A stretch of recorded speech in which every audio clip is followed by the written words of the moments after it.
Jaz sem Mojca Šlamberger-Brezer, profesorica na oddelku za prevajalstvo in dekanja Filozofske fakultete.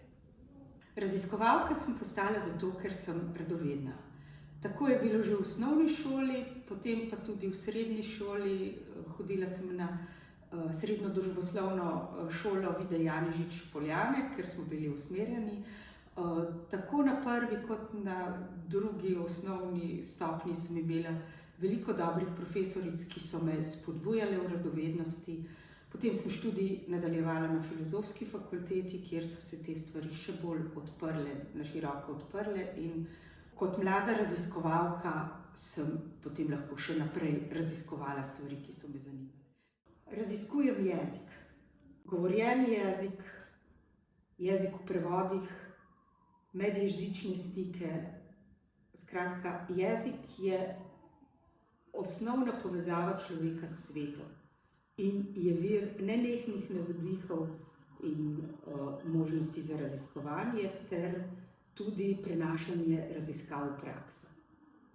To vprašati v bistvu je zelo težko odgovoriti. Jaz v resnici ne morem reči, da občudujem kakšno znanstvenico, so pa velik pečat name naredile prav učiteljice, dobre učiteljice, ki so me v določenem času mojega življenja podpirale, spodbujale ali kako drugače navdihovale. Recimo, imela sem odlično učiteljico za jezike, profesorico Maričo Pohar, ki je tako rekoč pol razreda navdušila za študij francoščine.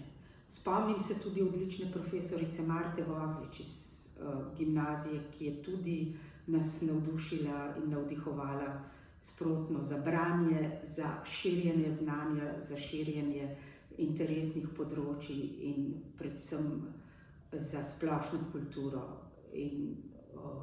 Potem na fakulteti smo imeli na francoščini odlično, takrat še asistentko, ki je bila potem znana profesorica v Ameriki, profesor Metko Zupančič, ki je še zdaj vir navdiha in moči, kljub temu, da je stara že več kot 70 let in v pokoju.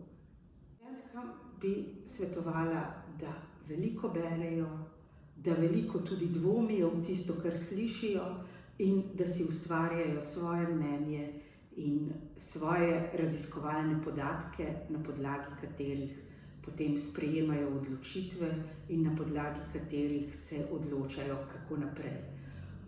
V resnici smo lahko samo sami zase navdih in tudi merilo tega, kaj lahko dosežemo.